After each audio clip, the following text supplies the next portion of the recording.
বাণিজ্যে সমৃদ্ধ হওয়ায় ঝালকাঠিকে একসময় বলা হতো বাংলার দ্বিতীয় কলকাতা। সড়ক ও নৌপথে সারা দেশের সাথে ঝালকাঠির আছে সহজ যোগাযোগ ব্যবস্থা। কীর্তিপাশা জমিদার বাড়ি, শেরি বাংলা, একে ফজলুল হকের জন্মভিটা, জীবনানন্দের কবিতার কালজয়ী ধানসিঁড়ি নদী, শিববাড়ির মন্দির সহ নানা ঐতিহ্যবাহী স্থাপনা আছে এখানে। দেশের পঞ্চম দীর্ঘ গাবখান সেতু এ জেলায় অবস্থিত।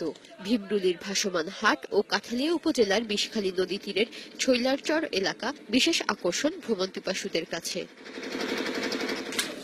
ঝালকাঠির গামছা ও শীতলপাটির সুনাম এখন দেশের গণ্ডি পেরিয়ে বিদেশেও। পর্যটকদের থাকার জন্য রয়েছে বেশ কিছু সরকারি বেসরকারি রেস্ট হাউস ও আবাসিক হোটেল।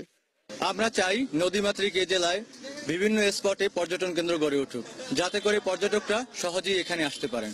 ভীমরুলি, কুরিয়ানার ভাসমান হাটগুলো, যেখানে প্রতি বছর প্রচুর পরিমাণে পর্যটকের আগমন ঘটে, যা এই জেলার অর্থনৈতিকভাবে এই জেলাকে সমৃদ্ধ করে।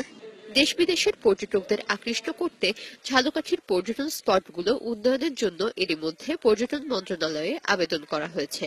আমরা ঝালকাঠি জেলাকে পর্যটন সমৃদ্ধ করার চেষ্টা করছি। পর্যটকরা প্রতিদিনই সমবেত হন সেই স্থানটিকে সমৃদ্ধ করার জন্য এবং পর্যটক আকর্ষণ করার জন্য আমরা পর্যটন বোর্ডে প্রস্তাব প্রেরণ করেছি।